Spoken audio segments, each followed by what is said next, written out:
Hey, shalom, shalom, everybody. Pray y'all are doing well. It's another Wednesday. It's another day for midweek meditations. How y'all doing today? Let me just do a quick quality check. See how the sound doing. See how the picture doing. If you're on YouTube, let me get a shalom. If you're on Facebook, let me get a shalom.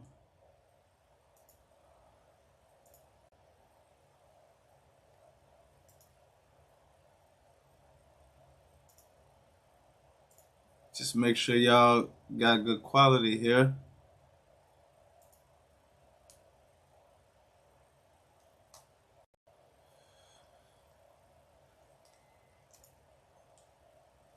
All right, and if you could hear just fine, give me a Y. Give me a Y for yes, and then we'll go ahead and get started.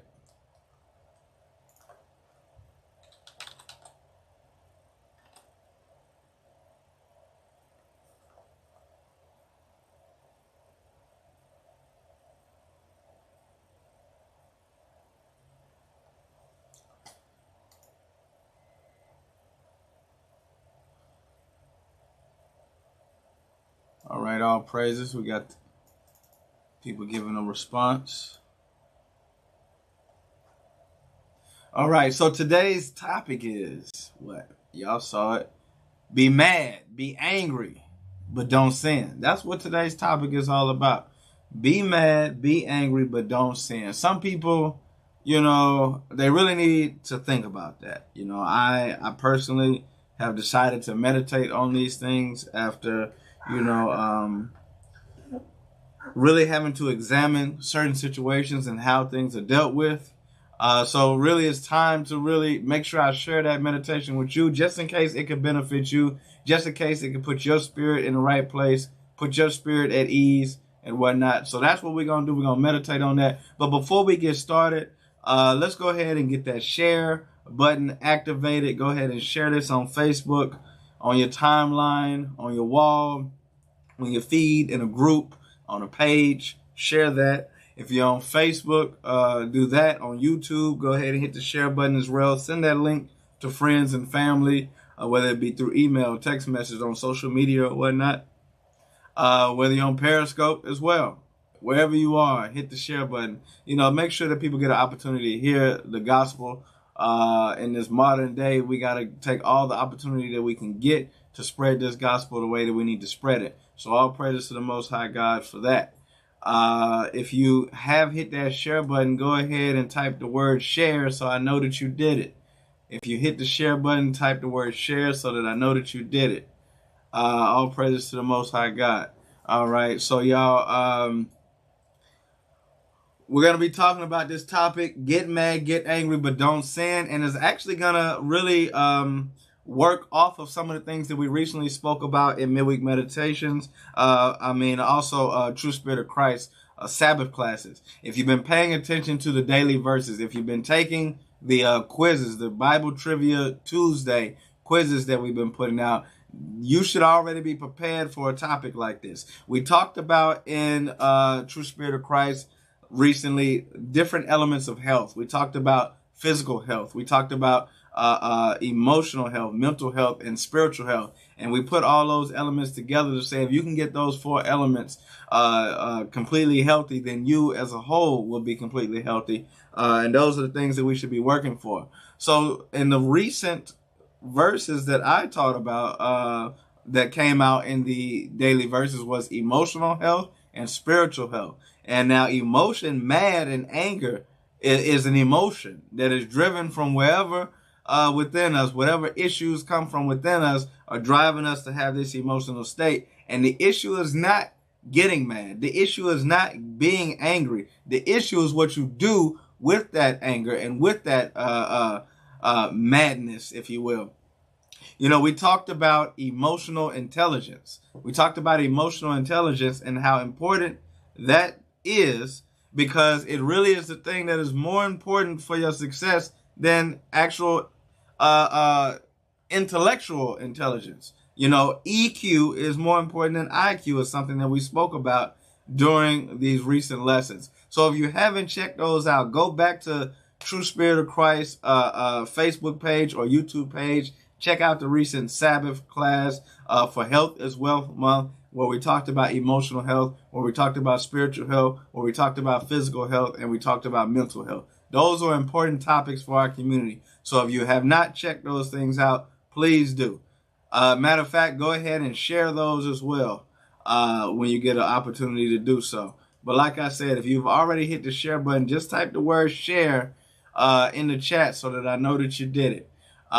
Really and truly, this is something that should be more popular than it is. This is something that should go viral. You know, the things that get hundreds of thousands of views, the things that get millions of views is always sin. But I challenge you to change that narrative. I challenge you to make righteousness more popular, to make keeping God's commandments something that goes viral. For all of the people that are scattered across this earth that say that they are repenting and keeping God's laws, even if you believe in a different perspective, if you will, and certain things don't quite line up with your belief system, at least it's better than the wickedness that is out there in the world. If you celebrate the Sabbath from evening to evening and another person does it from morning to morning, at least you're still trying to uphold and keep God's laws. If you celebrate the new moon when it's completely dark and another person celebrates it when it's completely bright, at least you're trying to celebrate the new moon as opposed to celebrating the wickedness of this earth, such as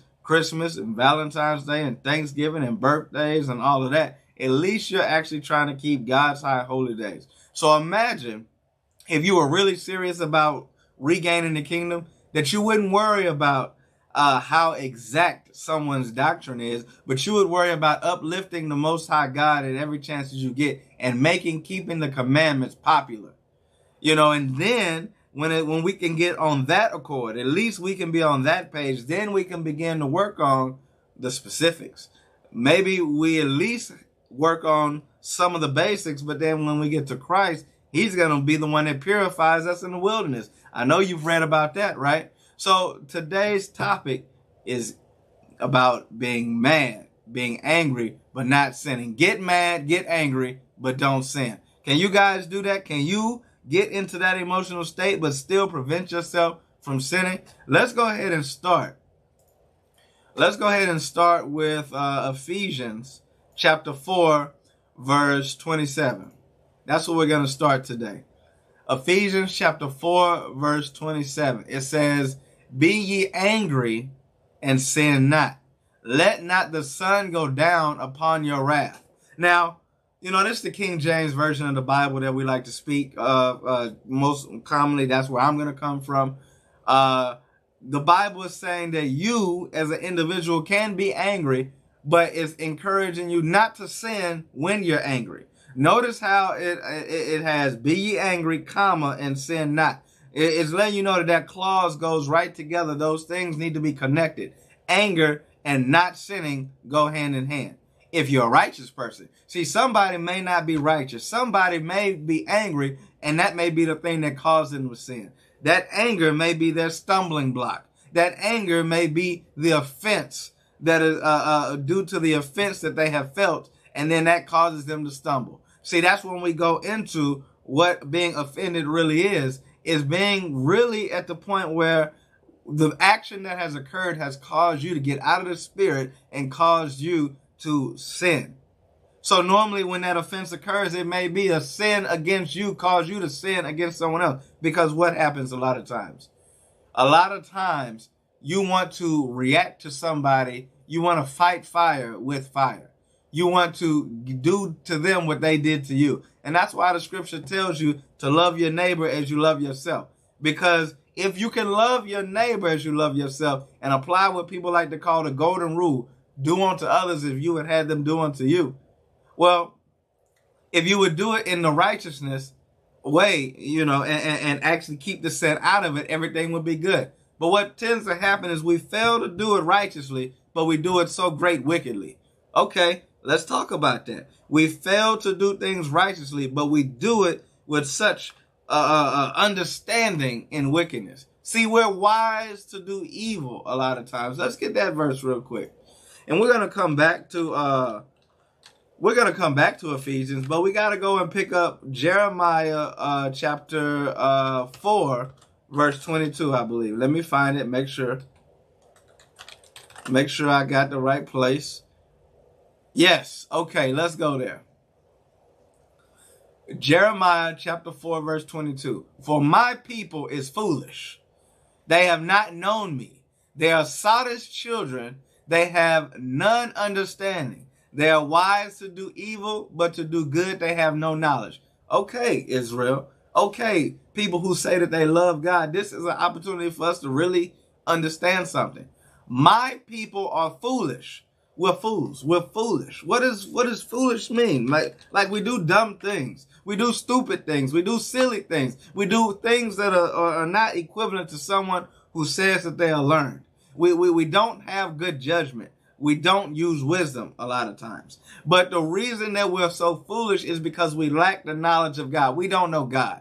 See, if we really knew God and we got to know God and understand God and learn from God, we wouldn't be so foolish. But it says, for my people are foolish, they have not known me. They are sottish children. Sottish. What does the word sottish mean? Well, when we look these different words up, we're going to get a better understanding. See, a lot of times people want to use a certain version of the Bible because it's easier, but sometimes you don't need easy. You need to challenge yourself. Challenge yourself to learn something. And that is the issue right here, is we don't even know God and we haven't learned what he has wanted us to learn. So the word sottish is this drunken stupor. Okay, you got this stupid mindset, and it's because you're so drunken with the wrong things. So we may not be drunken with alcohol. We may not be drunk or high on drugs, but maybe we're drunk and our mind is skewed based on politics or religion or doctrine or your love that you have trimmed your ways for, that you trimmed your ways to seek love from a woman or a man or things like that. And now you're sottish, now you're drunken. You ever heard the statement drunken love, right? I believe Beyonce said something like that. But now you're drunk to the point where you can't really take wise counsel and make wise judgment and do the right thing. It says, and they have none understanding. We're still talking about the Israelites here. We're still talking about the people of the Bible here. We're talking about those who call themselves Christians here. We're talking about those who say that they believe in this higher power that we like to call the Most High God. We're talking about those people who say that they are in love with Jesus Christ, right? You're foolish. You're sottish. You have none understanding is what the Bible's saying. If it wasn't true, it wouldn't be written here. God is putting forth a prophet to show his people what we lack. It says they have none understanding. They are wise to do evil, meaning they are very good at understanding how to do things that they shouldn't do. Some of our people, they may not have done great in chemistry class in school, but they're the greatest chemists there are in the hood when it comes to selling drugs. They may not have been great with the math, in school. But now when it comes to getting money, whether they prostituting or selling drugs or stealing or whatever they're doing that might not be contrary, might not be actually what God would have you do. It might actually be wickedness. Oh, now you're good with the numbers. Now your math is supreme. Now you can count, you can do fractions. Now you can do multiplication. Now you can add large numbers in your head. But, that's only because it's evil. But to do good, they have no knowledge. So what is good, right? Being good, doing good is keeping those commandments. There's none good but one. If thou will do good, keep the commandments, right?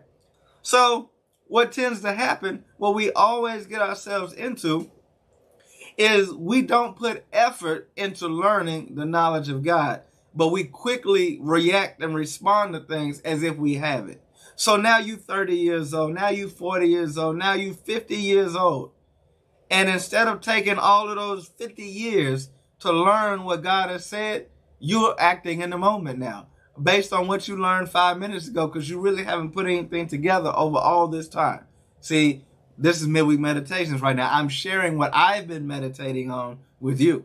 And so I'm not talking about you as an individual. I don't know you, but you know you. So examine yourself, whether you be in the faith, right?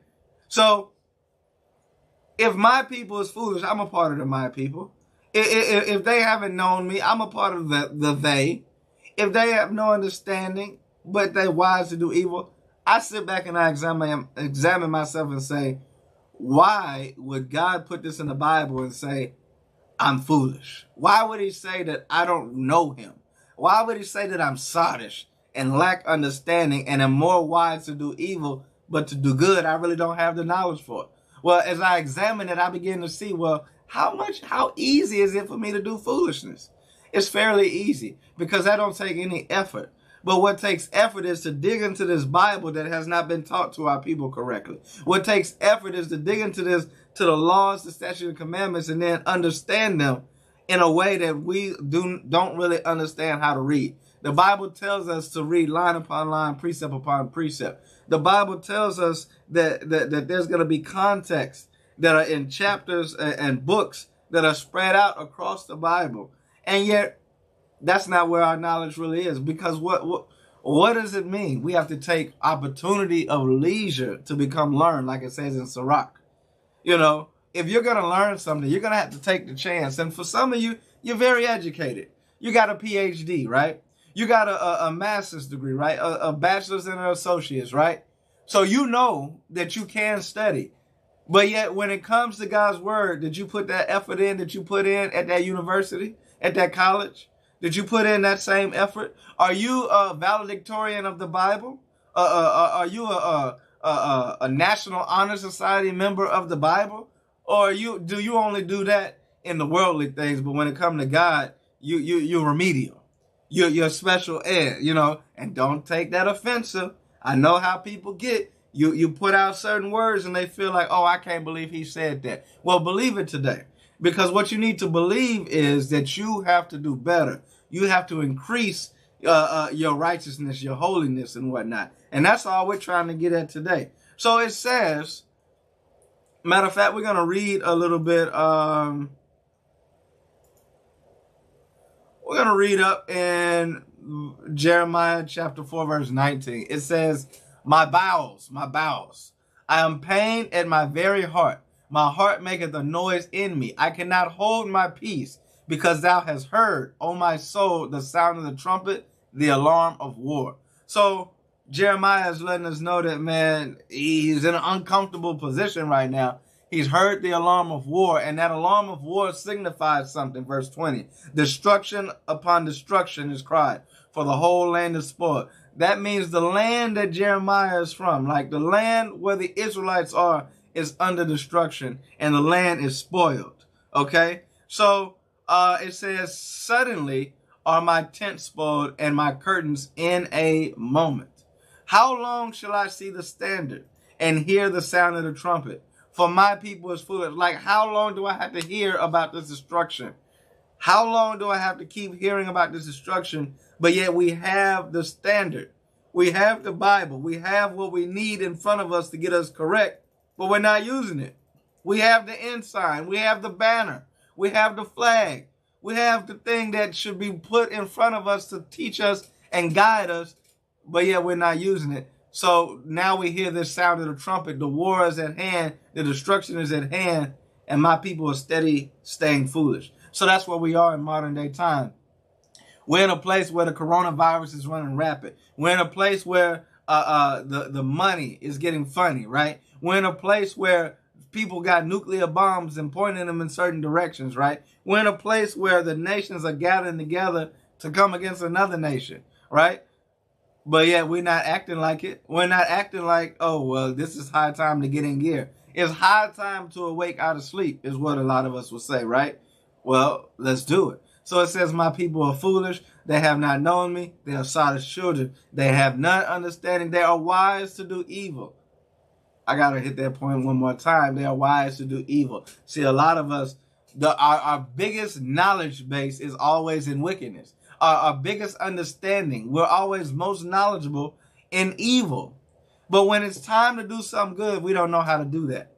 We don't know how to be self-sufficient for ourselves. We don't know how to have our own businesses. We don't know how to be a doctor We don't know how to, and then take that knowledge and bring that back to our community. We know how to go do it and shuck and jive for another nation of people, but we don't know how to bring that back to our community. We don't know how to manage our money properly. We don't know how to pray to God and get him on our side so when the destruction is coming, it's really not, because God is going to fight our battle. We don't know these things.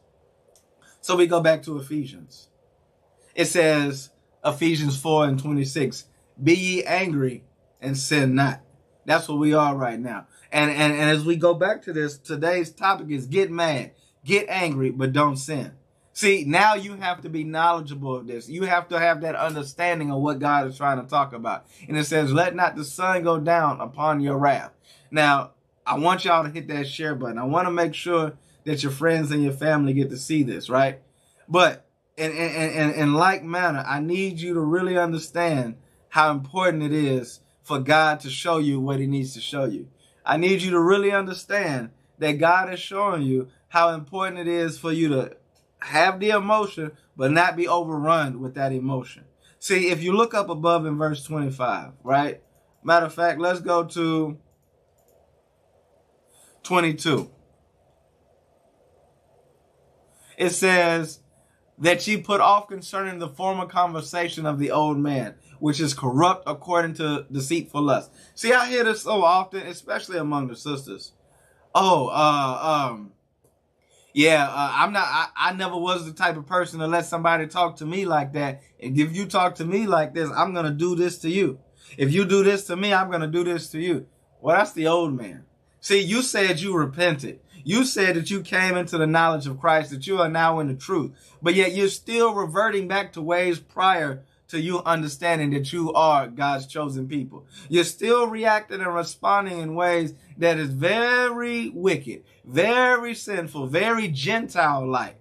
And now you say that you're a real Christian. Now that you say you're a real Jew. Now that you say you're the Israelites that the Bible speaks of. Has that changed? Or you still got that old man on you? Are you still corrupt? Are you still governed by deceitful lust? You got to put off concerning the former conversation. So if you used to cuss brothers and sisters out and say, oh, you are this and you are that, and you using B's and N's and all of these different words. Well, is that the way that the new you is going to do too? Did you put off the old man? Did you put off the deceitful lust? If you are going to resort to the street tactics and you're going to resort to the street code of things, are you examining to see if that code lines up with the Bible? Or are you still holding on to something that is no longer supposed to be relevant in your lifestyle? See, don't get me wrong. Some elements of various codes of life may actually be reflected in the Bible. And if that's the case, maintain it.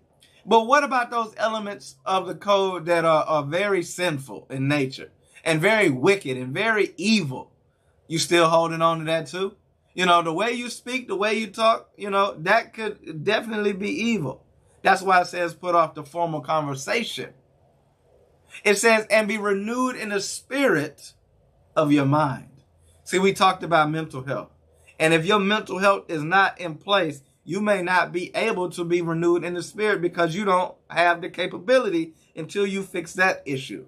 Maybe your emotional health, which also affects your mind, is out of whack. And maybe you're so inflamed with rage that you can't renew your spirit. Well, you better get those emotions under control. You better get those emotions under control, because if not, you can't be renewed in the spirit. I want to go to Proverbs 25 and 28. It says, he that have no rule over his own spirit is like a city that is broken down without walls. See, as we just read about your spirit, okay, we're going back to Ephesians. It says, be renewed in the spirit of your mind. See, as we just read about that spirit, we have to understand that if you can't rule your spirit, that you're going to be just like a city that has no protection. You have no protection if you can't rule over your spirit, meaning govern your emotions, meaning get your mental health status in check. You got to be able to control those things. So if imagine having property, land, and anybody can invade it and take what's yours. Imagine having jurisdiction in a place that anybody else can be more powerful and take it from you. That's what that city without walls is like. So it says, be ye angry and sin not. That's where we are back in Ephesians. Matter of fact, go back up to 23. It says, and be renewed in the spirit of your mind, that ye put on the new man, which after God is created in righteousness and true holiness. Wherefore, let me not speed past that. That ye put on the new man. The new man is different than the old man. The new man reacts different. The new man responds different. The new man is not without emotions, but can control his emotions. The new man is not without emotion, but uses emotion to do the things that he needs to do, the right things. See, we learned about in the previous lesson, True Spirit of Christ Sabbath class, where we talked about emotional intelligence. We learned about if you have emotions, they're good. They give you the instinct that you need on how to make the right decisions. However, if you hide those emotions and then put off a false emotion and trick someone, they don't understand how to respond to you because of what you've presented. That's a problem. If you don't understand and realize what the emotion is that you're feeling, that's a problem. If you don't let the emotion actually tell you to do the right thing, that's a problem. See, that's where we got to educate ourselves. That's where, as we as a nation of people are going to actually grow and become a different type of people. We're going to become those people that all other nations look at and say, what a wise and understanding people. We're going to become that nation of people that say, man, I want to learn from them. I want to learn under them. I realize that if I can just get the crumbs from their table, I'm going to be better off than having it for myself. But we're not ready to get at that level yet, are we? Because that would then imply that we have to have rulership. And in order to have rulership, then we would have to have understanding. And in order to have understanding, we would have to be more than wise at evil. We would have to be wise at the righteous things of God as well. So it says, and that you put on the new man, which after God is created in righteousness and true holiness. See, there's something called true holiness, and then there's something that's you think you holier than thou, right? You think you holy. You think yourself to be more than you ought to think. You think more highly of yourself than you ought to think, but you're not real. You're not really holy. See, a lot of people think they're holy, and that's why they're gonna come to find out that though they prophesied in the name, they never knew. Christ's gonna say, "I never knew you. Depart from me, ye worker of iniquity." See, if you really holy, you're not going to get that kind of reply when it comes down to it. You're going to hear, well done, thou good and faithful servant. How many of us want to hear that? But in order to hear that, what do you have to do? You have to, verse 25, wherefore putting away lying, speak every man truth with his neighbor, for we are members one of another.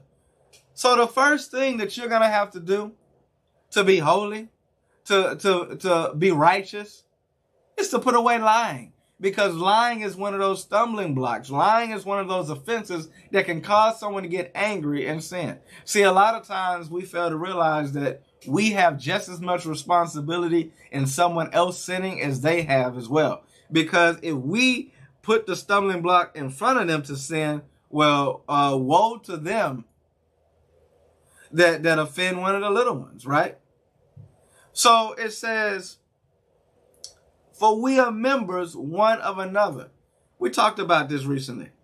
See, many of us fail to realize that you don't get to dictate who's your brother and who's not.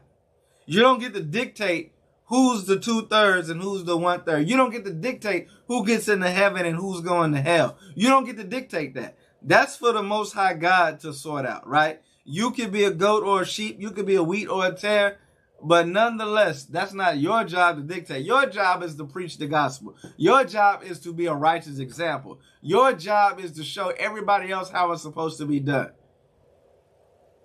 So it says we are members one of another. Why is that important that we point that out? Because we've talked about numerous times in the past where Paul will let us know in Corinthians and whatnot that you are many members of one body. And if one were the hand and one were the foot, or one were the eye and one were the nose, or if everybody does their part, we're good. But if everybody trying to be the same part, or if we're trying to disembody the hand from the rest of the body, then we come up lacking, we come up missing. And what we have to do is begin to understand that if we could get over our emotional state, we could actually come together and do some work. See, imagine if all these different Israelites that are at odds with each other, that have issue with one another, could come together and say, you know what? We may not see everything eye to eye, but one thing that we for sure see is that we're the children of God. And one thing that we also see is that these enemies don't want us to get the kingdom, but we want it. So if we could all just work together and put those differences aside and come together on the things that are in common, we would be in such a space. But no, some of you don't have the emotional intelligence for that. Some of you don't have the mental stability for that. Some of you do not love your neighbor as you love yourself, nor do you really love God. And some of us have to change that. So it says, be ye angry and sin not, because why? The angry person is not going to show that love for the neighbor as he would for himself. The angry person is not going to make sure that his brother doesn't sin. The angry person is actually going to put his brother in sin. The angry person may even sin themselves to encourage that other brother to sin, because they want to see them put to death. See, a lot of brothers want their own brothers put to death. A lot of sisters want their own family put to death. See, we got to stop right now. We got to check in and we got to say, hey, share this message, because somebody knows somebody that needs to hear it. I'm going to go ahead and share it right now. I'm about to put it on my Facebook wall. I'm about to put it on my Facebook story. And I'm about to share it again with all my friends, because I think this is important to hear. And if I care about them, if I call them friends, if this is my family, if this is my sister, if this is my brother, if this is my aunt and uncle, I want them to see it too. So I want y'all to make sure that you hit the share button. And if you have hit that share button, say, I shared it right now. And so as I go forward, because I'm rolling right now, I feel like God is trying to tell you something through me. Thank the Lord for using me as an example, or not an example in this case, but as a vessel and a vehicle to spread this message. Thank you. So, sometimes you just got to sit back and thank the Lord and pray to God. And, that's an important thing that we must always do, is make sure that we put our prayer in, our fasting in, and our keeping of the commandments, because we put that a combination of things together. And don't forget alms. You put that combination of things together, you actually might have a chance at receiving the kingdom. See, a lot of people ain't going to receive it, but maybe you will. So let's go to Psalm 69, verse 24. Psalm 69, verse 24.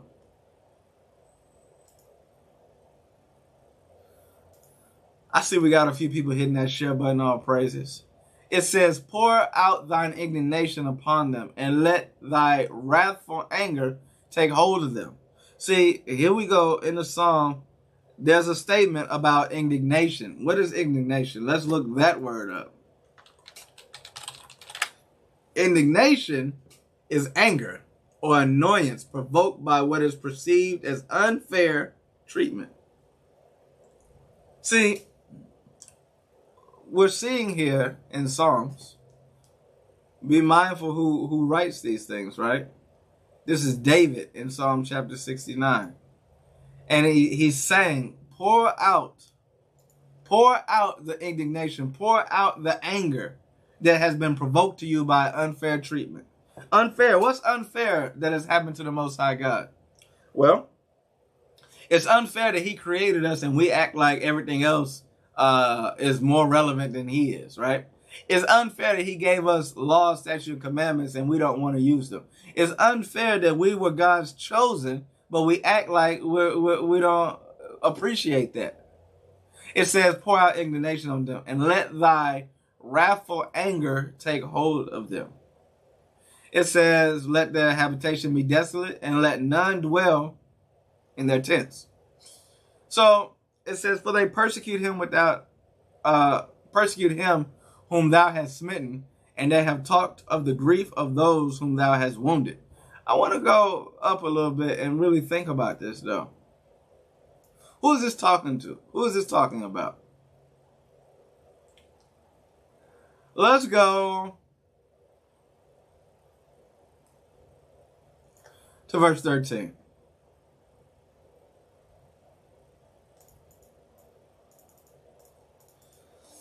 Let's go. All right, verse 13, it says, But as for me, my prayer is unto thee, O Lord, in an acceptable time, O God, in the multitude of thy mercy, hear me in truth of thy salvation. Deliver me out of the mire, and let me not sink. Let me be delivered from them that hate me, and out of the deep waters. Let not the water flow overflow me, neither let the deep swallow me up, and let not the pit shut her mouth upon me. So, first and foremost, it's talking about people who hate him. Okay, let's read on. Hear me, O Lord, for thy loving kindness is good. Turn unto me according to the multitude of thy mercies. And hide not thy face from thy servant, for I am in trouble. Hear me speedily. Draw nigh unto my soul and redeem it. Deliver me because of mine enemies. So now we understand that these are enemies that are being spoken about. Thou hast known my reproach and my shame and my dishonor, and mine adversaries are all before thee. We're talking about adversaries. Reproach has broken my heart, and I am full of heaviness. And I am looked to some to take pity, but there was none. And for comforters, but I have found none. They gave me also gall for meat, and in my thirst they gave me vinegar to drink. Now we understand that this is getting a little prophetic. Verse 22, let their table become a snare before them, and that which should have been for their welfare, let it become a trap.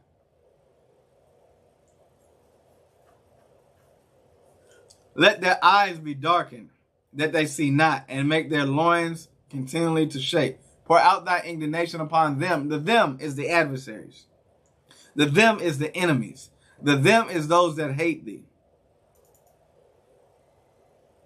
And let thy wrathful anger take hold of them, right? So we have to really think about, who's the enemy? Who's the adversary? Who is the one that hates them? So we read on. Let their habitation be desolate, and let none dwell in their tents. For they persecute him who thou hast smitten, and for they walk to those, and they talk of the grief of those whom thou hast wounded. Add iniquity unto their iniquity, and let them not come into thy righteousness, and let them be blotted out of the book of the living, and not be with the righteous. It says what? These people who are wicked like that, who are enemies, who are adversaries, who hate God, let them become, let's see what it said again.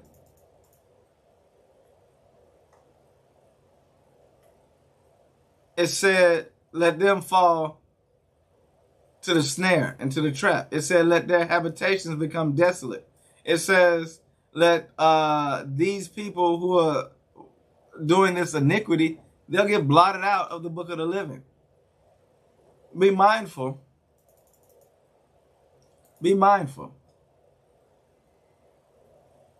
that we're supposed to want repentance for our brothers and our sisters. Be mindful that we're supposed to love our neighbor as we love ourselves. Be mindful. Be mindful. So it's not just any old brother or sister.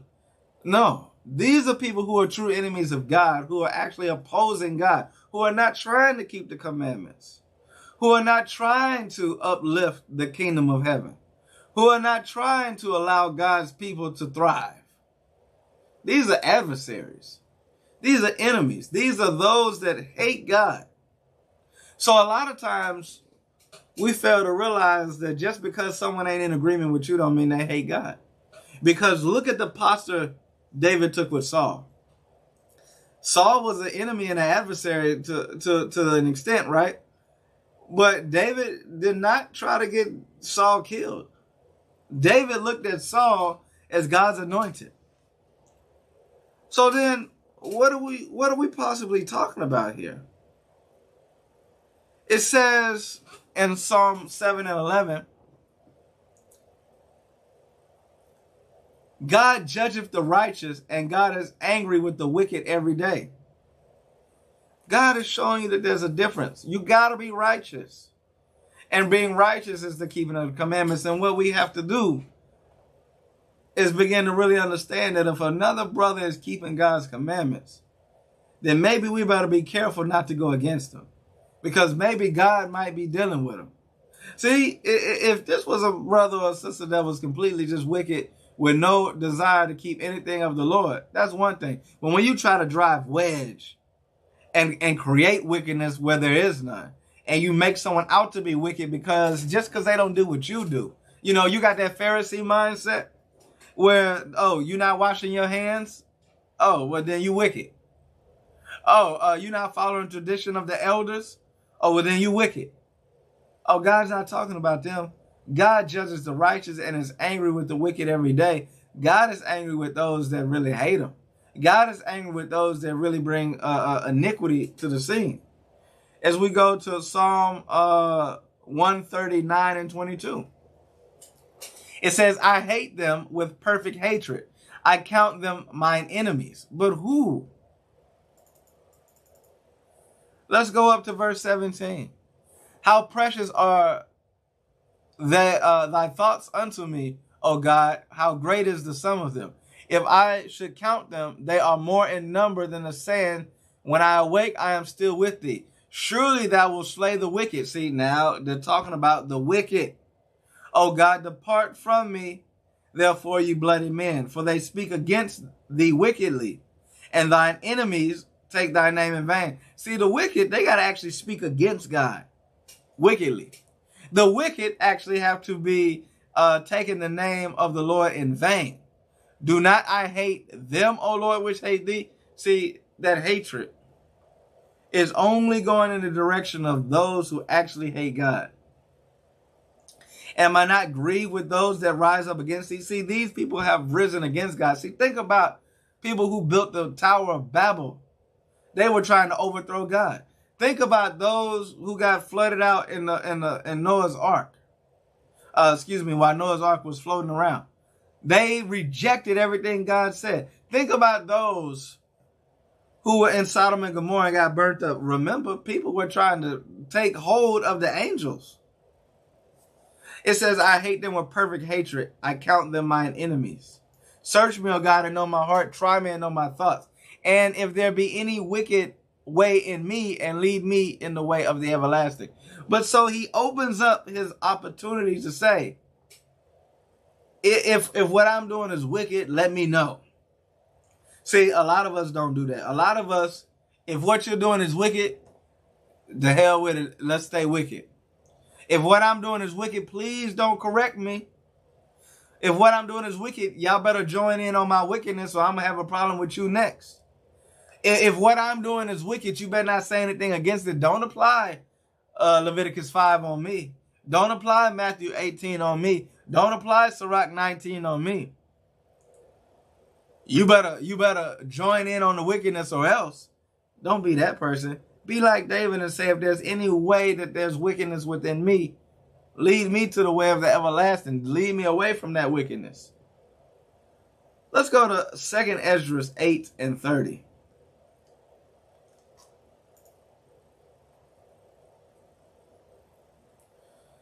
It says, take thou no indignation at them which are deemed worse than beasts, but love them that always put their trust in thy righteousness and glory.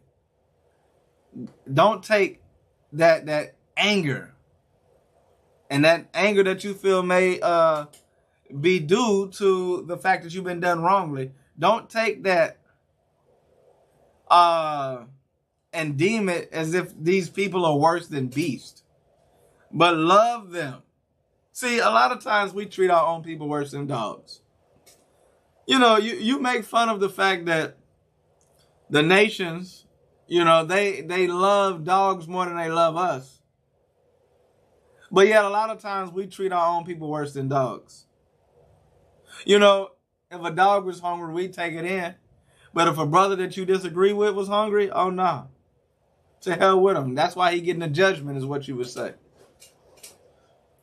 But love them that always put their trust in righteousness and glory. You got to learn how to find a way to love someone who has put their trust in the Most High. It says, for we and our fathers do language of such disease.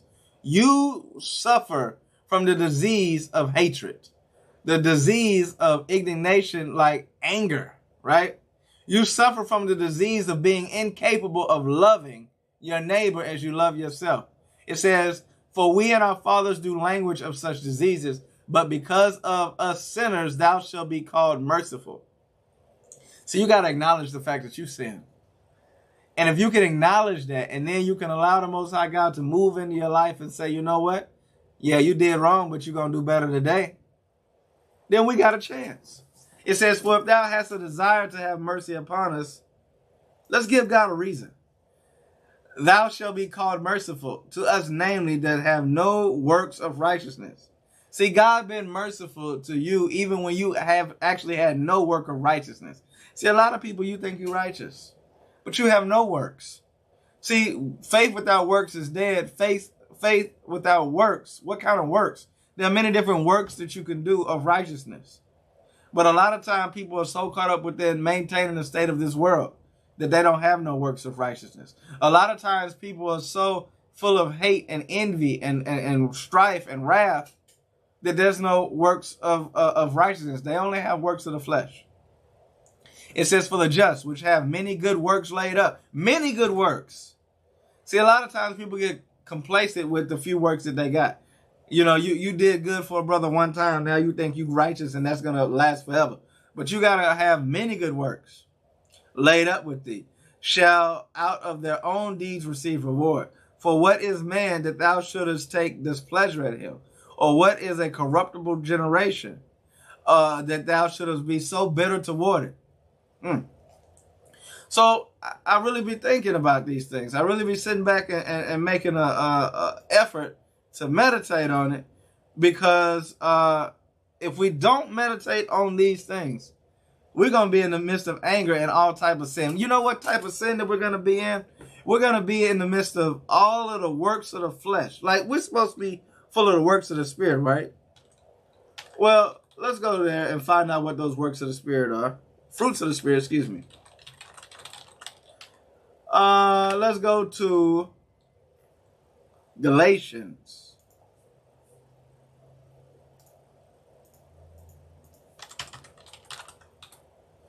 Five and 22. I see Strong Tower in the building. Shalom, shalom. But the fruit of the Spirit is love, peace, joy, long-suffering, gentleness, goodness, faith, meekness, temperance.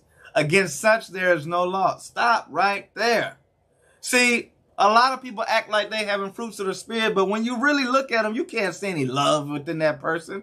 When you really look at them, you see no joy in the fact that other brothers and sisters are coming to repentance. See, when I see people come on here, they may not be a part of my church, but I'm overjoyed at the fact that somebody is trying to get some type of spiritual understanding. I'm overjoyed to see people trying to keep God's high holy days. I'm joyed to see people trying to keep the dietary law and beginning to keep the clothing customs that we have. And, I'm beginning to see these things, and that brings me joy, regardless if you're doing what I want you to do, regardless if you are representing the organization that I'm a part of, regardless of that, because for me, it ain't about organization. It ain't about what the name of your church is and what color you're wearing. And it's not about who got the most right doctrines. It's about, are we doing the right thing? Because I would rather get it wrong and another brother get it right, and then I can learn from them, than to get it wrong and not even look at another brother way, because I got so much hatred for them that I would never listen to what they say. I would rather learn from somebody than have so much envy of being the first that I can't get into the kingdom. The scripture tells us that we got to have peace. You know, a lot of people are in a constant war mode. A lot of people are in a constant mindset, even though the scriptures say blessed are the peacemakers. And right here, it's a fruit of the spirit to have peace. But yet you are always stirring something up. You're always the one that's bringing the strife. You're always the one that's bringing the animosity towards someone else. You're always the one that's starting something and then trying to make it seem like everyone's the bad guy and you're the victim. Well, you don't have peace within you. Long suffering. What does that word mean? Like, that's not a word that we're used to, is it? Long suffering. Long suffering is where someone has to endure something unpleasant for a long period of time. See, a lot of people, they want to change their circumstance so bad that they'll lie, cheat, and steal and kill to get out of that situation. And they're not willing to go through that unpleasantness for a while. You know, the unpleasantness of, hey, I was wrong, and people realize that now. Oh, no, I can't just take the L and say, you know what, I repent and I learn from that. Let me try to find a way to justify myself and make myself look good when it's actually time for me to look bad. And God wants to see how I'm going to react and respond when I look bad. What about gentleness? Anyone know what that word means? That's a fruit of the spirit. But when you're so angry, or do you have the capacity to be gentle? See, gentleness, let's read it. It says the quality of being kind, tender, or mild-mannered. Softness of action or effect. Lightness. See, you know, a brother might think that he got to be hard at all times, but God said a fruit of the spirit is gentleness. So do you have that capability to bring forth gentleness toward brothers and sisters? Or are you always the hardest brother in the room? Are you always such a hardcore sister that we think that you got a manly spirit anyway? That's a question that we got to ask ourselves. Because if you have the fruit of the spirit, then you got gentleness. What about goodness? What about faith? What about meekness? Let's talk about temperance for a minute. Are you able to temper your spirit? Are you able to abstain from the things that you shouldn't be dealing with? Like that foolishness that we so often do, right? That spirit of envy and wrath and malice that we so often get into, right? Are you able to temper those things? What about the fact that it says these things there's no law against? There's laws against something else, though. What is the laws against? Let's go up. Verse 19. Matter of fact, 18. No, 16. No, 15. Nope. We're going to keep going up. Okay, y'all tired of me saying nope? Let me find it then. Verse 13. We'll start there. For brethren, ye have been called unto liberty. Only use not liberty for an occasion to the flesh, but to love, serve one another. So the liberty that we come to is to be used for the right thing, not the wrong thing. For all the law is fulfilled in one word. All the law. Even in this, thou shalt love thy neighbor as thyself. See, we got to stop there for a minute. For all the law is fulfilled in one word, even this, thou shalt love thy neighbor as thyself. See, you can't fulfill God's commandments when you hate your neighbor. You can't fulfill God's commandments when you got hatred toward the very people God has ordained to be chosen. You cannot fulfill the law if you feel that you're so much better than your own people that you are ready to see judgment upon your people. See, our forefathers said, I wish that all Israel could be saved. But you say, hey, that's why you're going to die. Our forefathers say, I labor for all they that seek learning. But you say, I'm only doing this for those who are in my group. Well, get your spirit right, okay? Let's get your spirit together because let's read on. For the law is fulfilled in one word, even in this, thou shalt love thy neighbor as thyself. But if ye bite and devour one another, take heed that ye be not consumed one of another. See, you're not supposed to bite and devour your own people. This I say then, walk in the spirit. See, the person that was biting and devour, not walking in the spirit. The person who is not loving his neighbor, not walking in the spirit. The person that is taking occasion to the flesh, not walking in the spirit. This I say then, verse 16, walk in the spirit, and ye shall not fulfill the lust of the flesh. See, what tends to happen, brothers, sisters, is you have such a lust within your flesh that that's what you fulfill. You have such a lust within you that you tend to fulfill that more than you fulfill the righteous things. So yes, you got a beard. Yes, you got fringes. Yes, you keep the Sabbath. Yes, you say shalom. Okay, cool. But what else are you doing? Are you showing hatred? Are you sowing discord? Are you getting other people to rally against your own people? Are you making people more the hell child than you are yourself? Your lust of the flesh, right? It says, for the flesh lusteth against the spirit. The flesh lusteth against the spirit. And the spirit against the flesh. Those two things are at odds. And if you think you're righteous while you're in the midst of being the most carnal person that you are, while you calling people in and be in that, I feel bad for you. Because I want the kingdom for you, but it doesn't seem like you want it for yourself. Because I want you to receive salvation, but your spirit is so against it that you might be satisfied with this current flesh of hell that you have right now. And these are contrary the one to the other, so that you cannot do the things that ye would. You can't do what you should be doing because you're too busy doing what you should not be doing. That's why Paul made it clear to us and said, hey man, I don't do the things which I want to do. Because he can't do both at the same time. He cannot serve two masters at one time. You either going to love one or hate the other. And a lot of times we love our spirit. We love our flesh more than we love our spirit.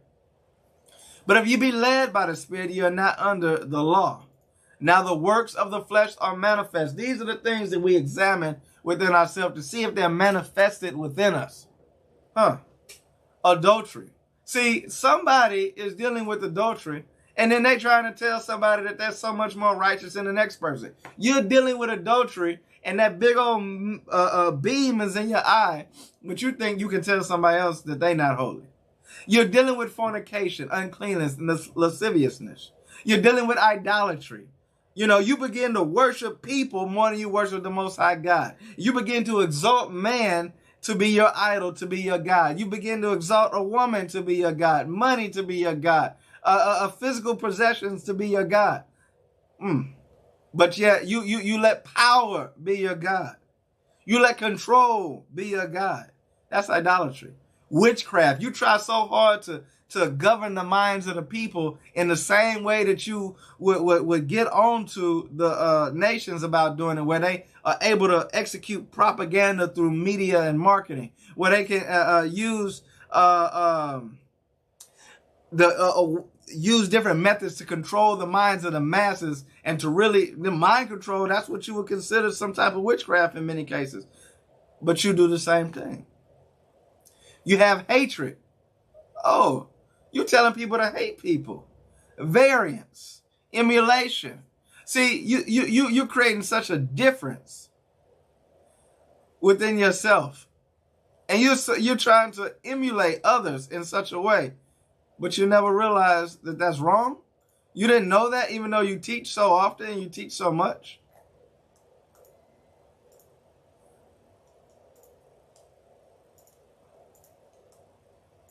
Give me 1 second.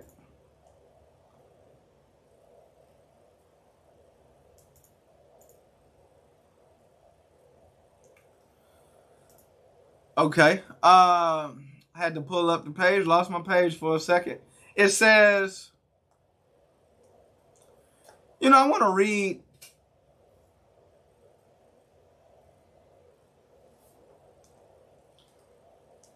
Let me actually choose the right Bible then. All right, there we go. I spoke on hatred. I spoke on variance. You're always in the midst of being contentious. You're always in the midst of being jealous of someone else and what they have done. You're in wrath, and you're always in the midst of wanting to fight somebody and saying that you'll do this and you'll do that to somebody, but you wouldn't do that to the people that really hate you. You wouldn't do that to the people who really hate God. You wouldn't do that to the people who have oppressed your people for all this time. You know, it says seditions. Oh, that's another good word. You know, you create disunion. You create division, heresies, envyings, murders. You know, God has already told you through Christ that if you hate your brother, you're just like a murderer. Let's go get that. Let's go to John. Let's go to John. 1 John 3:15. Whosoever hateth his brother is a murderer. See, when you are angry and you sin, here's an example of that. You get so angry that hatred comes out of you, and now you're a murderer because that's what it's equivalent to. And you know that no murderer hath eternal life abiding in him. You're not going to get the kingdom. You know, you've been seeking that thing called eternal life, and you want to be immortal, and you want to never taste death. But you're a hater. You full of hatred.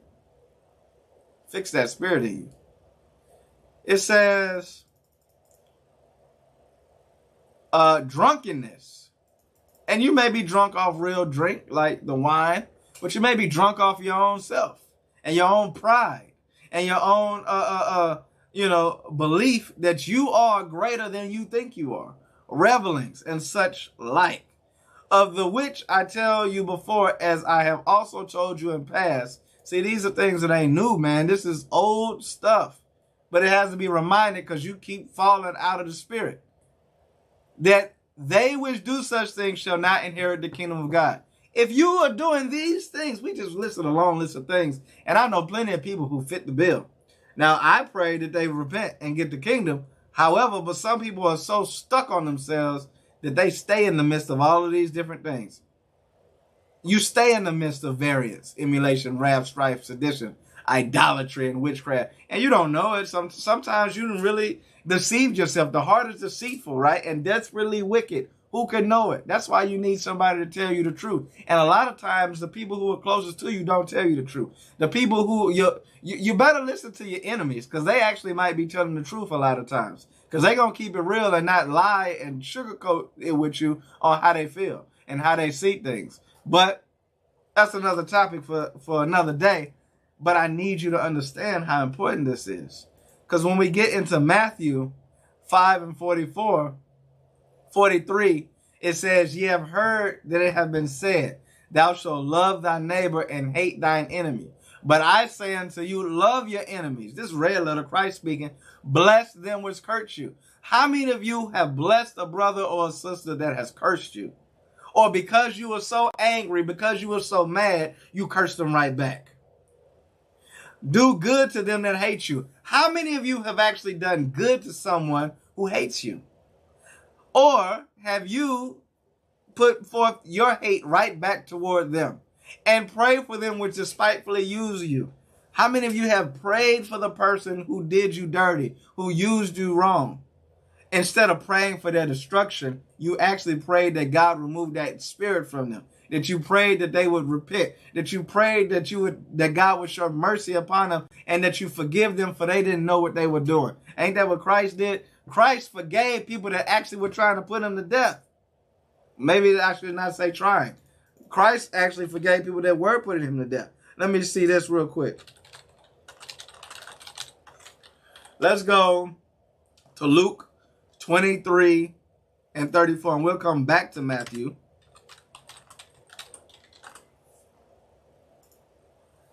It says 34. No, we're going to read.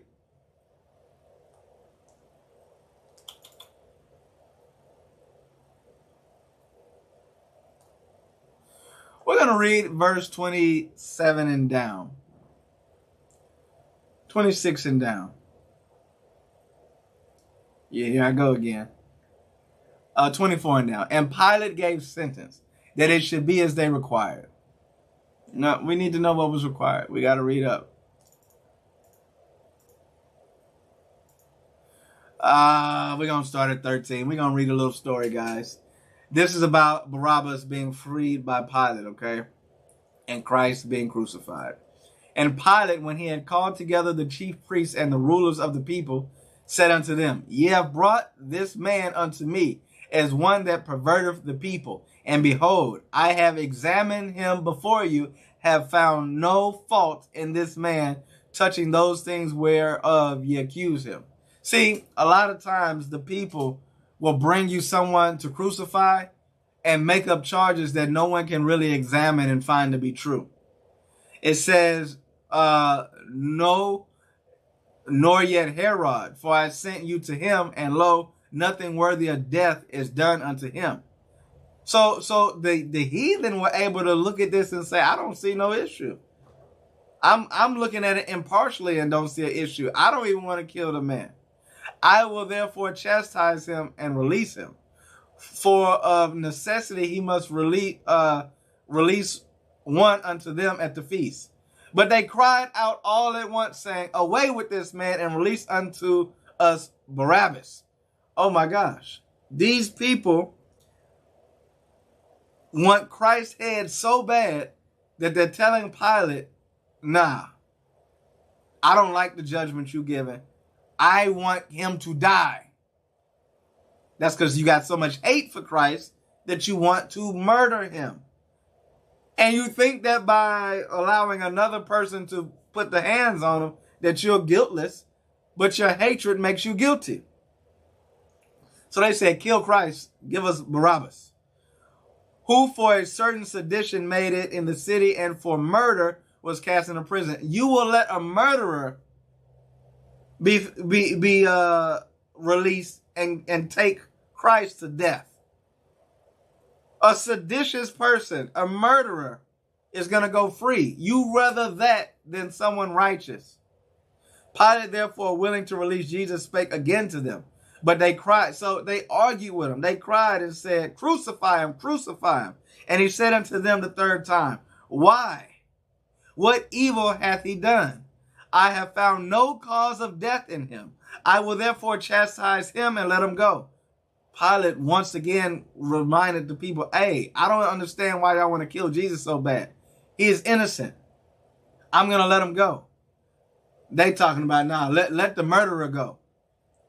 And they were instant with loud voices requiring that he might be crucified. See, some of y'all got this spirit on you. Some of you, no matter how righteous a brother could be, no matter how wicked the next brother could be, you will be stuck on trying to crucify the wrong person. That's hatred. That's the thing that keeps you out of the kingdom.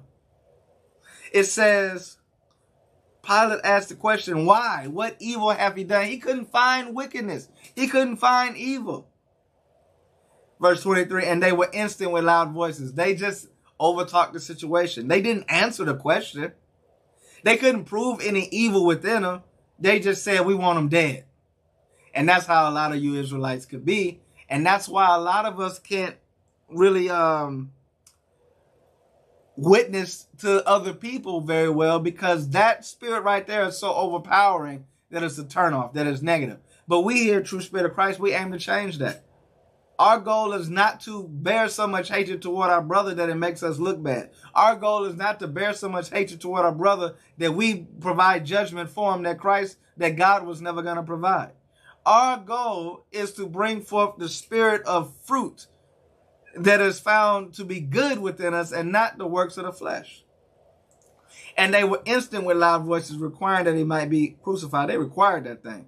And the voices of them and of the chief priests prevailed. You know what's bad about this? These were chief priests. These were the rulers. These were the leaders. The leaders had this type of spirit on them. The leaders were the one that was full of evil and wickedness and hatred toward people. The people who should have knew better. The people who were studied and learned are the main people who were rallying against an innocent man. The main people who were so hell-bent on killing a brother of theirs. And they were willing to let a real murderer go. A person who was definitely deserving of the judgment. That's the type of people you're dealing with sometimes. And I love that God put these things in the Bible. It said the things written aforetime were for our learning. These things don't surprise me now because I've read them and I saw that even Jesus himself had to go through it. Even Jesus himself, the disciples, the apostles, the prophets, they all had to go through stuff like this. And when I have to go through something like this, I'm like, oh, well, I'm much less in stature than these men, so I know I shouldn't have it any better than them.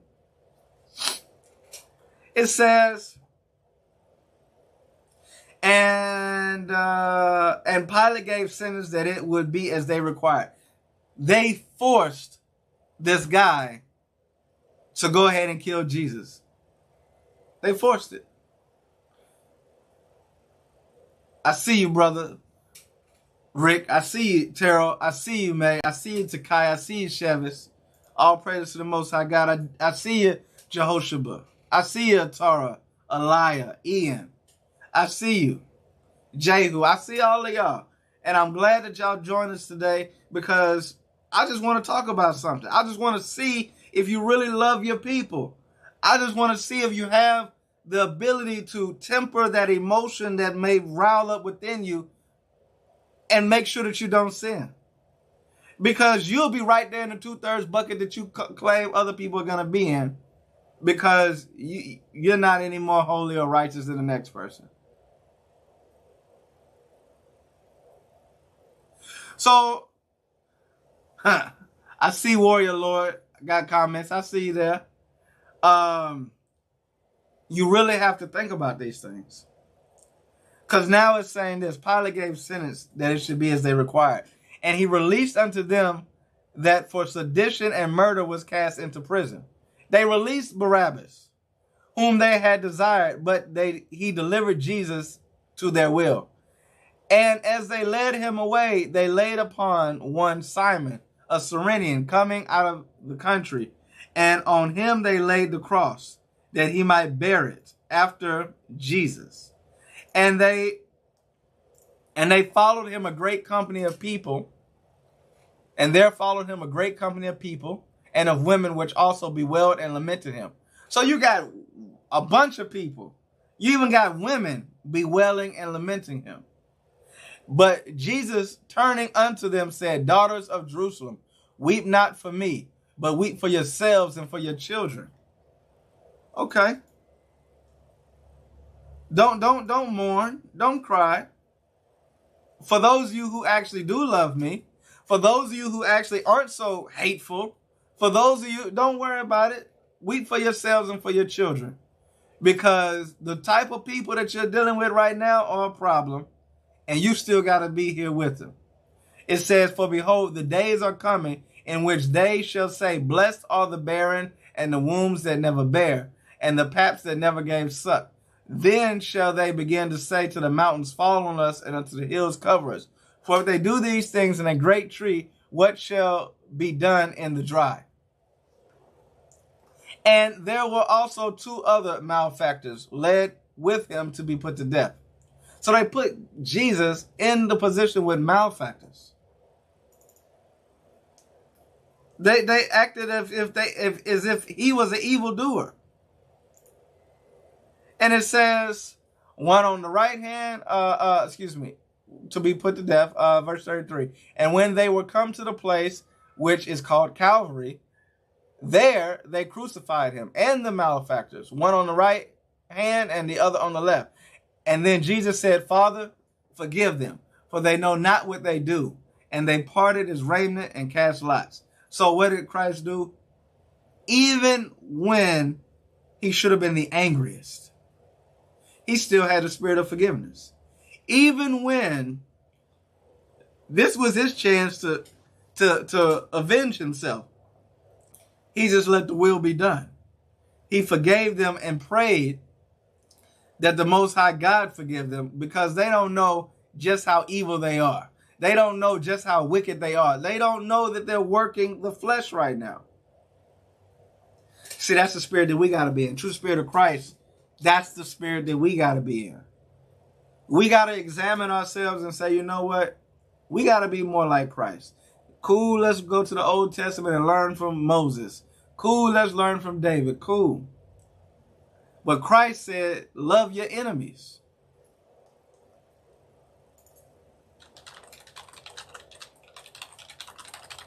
Let's go back to Matthew. Matthew chapter 5, 44. But I say unto you, love your enemies. Bless them that curse you. That's what he did. He practiced what he preached. He wasn't no hypocrite. Do good to them that hate you, and pray for them which despitefully use you and persecute you. That's what happened. That ye may be the children of your Father which is in heaven. That's how we actually can say that we're child of God. See, a lot of people talking about they child of God, but they the child of the devil. Ye are of your father, the devil. That's what you are. For he maketh his sun to rise on the evil and on the good, and sendeth rain on the just and on the unjust. See, a lot of people try to act like just because a blessing is coming to you, or what seems to be a blessing, that means you're righteous. And just because a little misfortune come to you, that seems that you're wicked. So when you go through things, people act like that shows you that you're wicked. But God is showing you through the Spirit of Christ right here that the blessings come on both the righteous and the wicked. Those things happen, and that will leave you confused if you're not careful, understanding how to roll and act. So he'll make the sun rise on evil and good. He'll send rain on evil and good. You know, everybody, just because you're wicked don't mean you're going through the famine. Just because you're wicked don't mean you're going through the darkness. But if God wanted that way, he will. It says, for if you love them which love you, what reward have you? Do not even the publicans the same? Oh my gosh, you never read from Christ? You never read the red letters here? You act like you're doing something by loving the people who love you. You act like you're doing something by showing favor to people who favor you. But if you have the skill of showing favor to someone that you feel doesn't show favor to you, if you have the skill and the ability to show love to someone that you don't think loves you, now you cooking. Now you're doing something. Because even the publicans, the people that everybody views in such a negative light, they know how to love those that love them. But you got to be better. You got to be more righteous than the Pharisees. You got to be more righteous than all the other people and be different. See, you act like you're different, but you're not. You still working that old man. You act like you're different, but you're not. You're still working the fruits of the works of the flesh. It says, and if you salute your brethren only, what do ye more than others? See, some of you been taught not to salute someone that ain't with you, that ain't on your same level, that ain't in your same group, but you supposed to salute all your brothers. It says, do not even the publicans so? Be ye therefore perfect. This is how you be perfect, brothers, sisters. Even as your Father which is even as your Father which is in heaven. You can be perfect by learning to love your neighbor as you love yourself. See, most people, they fail at perfection because they have these works of the flesh that cause them to really not love themselves, not love their neighbor, but to love wickedness and to love evil, and then call it righteous. Woe unto them that call evil good. Okay? Good is not evil and evil is not good. They're two separate things. And a lot of people be trying to mix the two and make it seem as if, but it ain't. And that's what I was meditating on. I really had to sit back and examine and say, oh man, we just went over this Health is Wealth month. And we talked about physical health and mental health. And I specifically spoke on emotional health and spiritual health. And I said to myself, oh wow, I never knew how much emotion played into our success. I never knew how much being able to control that played. And for the most people, they've been so overrun with the emotion of anger that they can't do any good. So my prayer for you is that you change that. My prayer for you is that you go a different route. That you don't be like all these other people. That you don't be like the people who are not going to get the kingdom. You know, that's my prayer for you. I pray that God forgives you. And that for whatever unknowing sin that you do, that you're forgiven because you don't know. And even if you knew you was in the midst of sin, but your spirit just wasn't strong enough, you was a little weak, and you couldn't handle it, you knew better but couldn't do better, I still pray for you. And so with the true spirit of Christ that I am trying to provoke within each and every one of us, that's where we got to go with it. We got to become perfect like our Father is in heaven.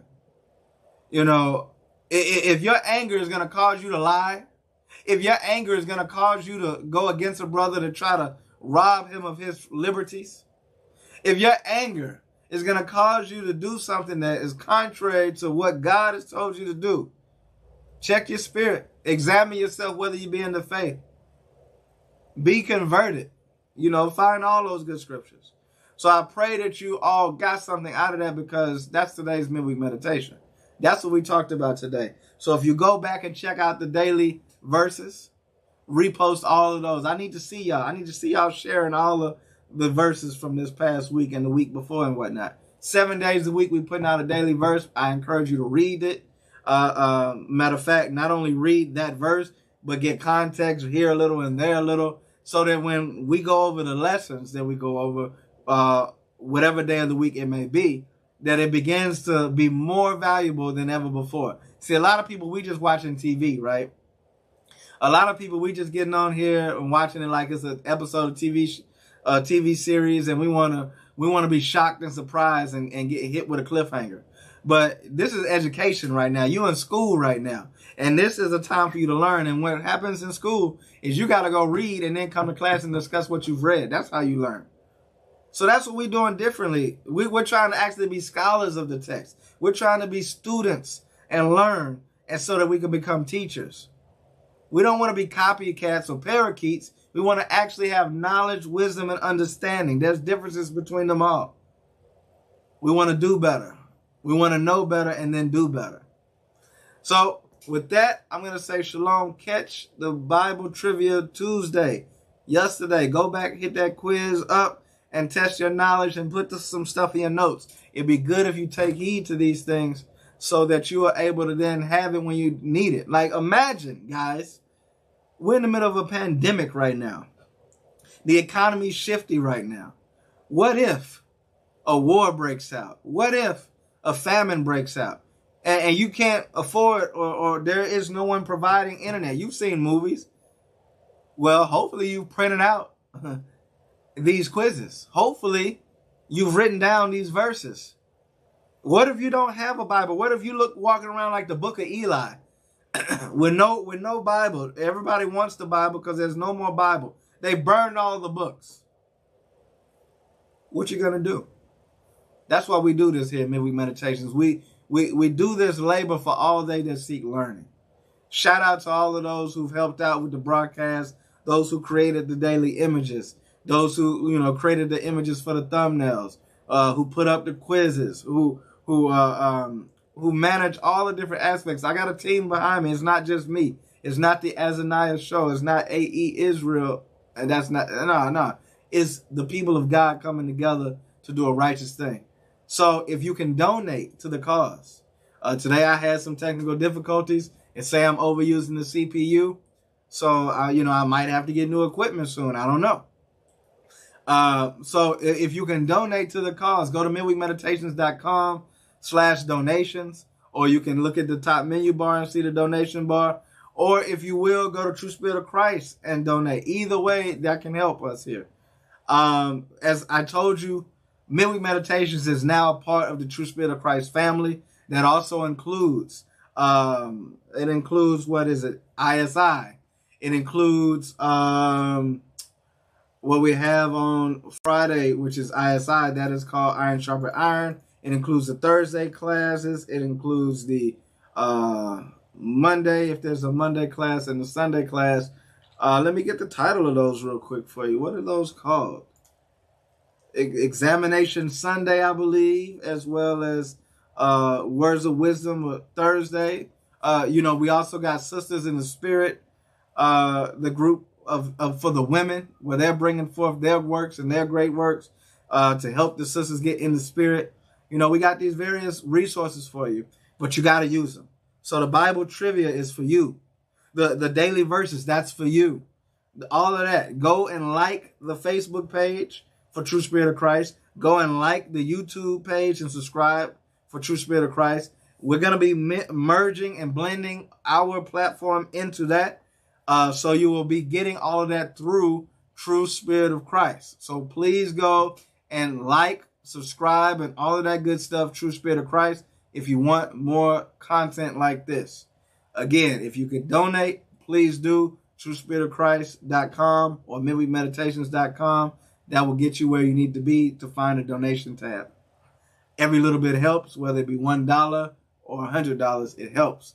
And it's all going to a good cause. No one is going to pay their bills with this money. This is going to go to building the church. This is going to go towards uplifting the ministry. This is going to help those in need. You know, I will not be getting a new pair of shoes, no Gators, no Bentley, none of that. If you help, we're going to use it to help the people. So with that, I say shalom. I'm going to let you guys go.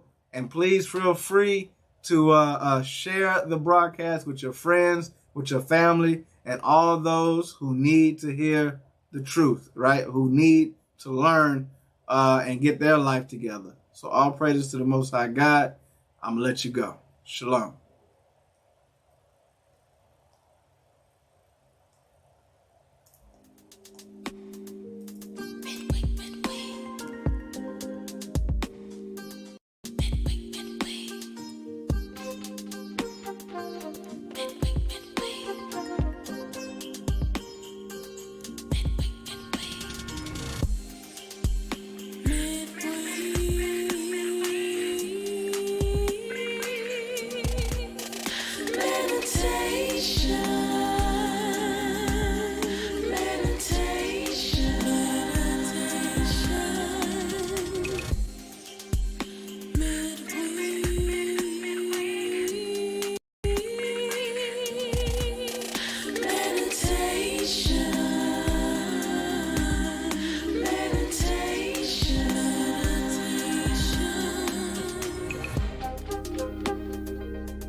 Keeping God's command, keeping God's command.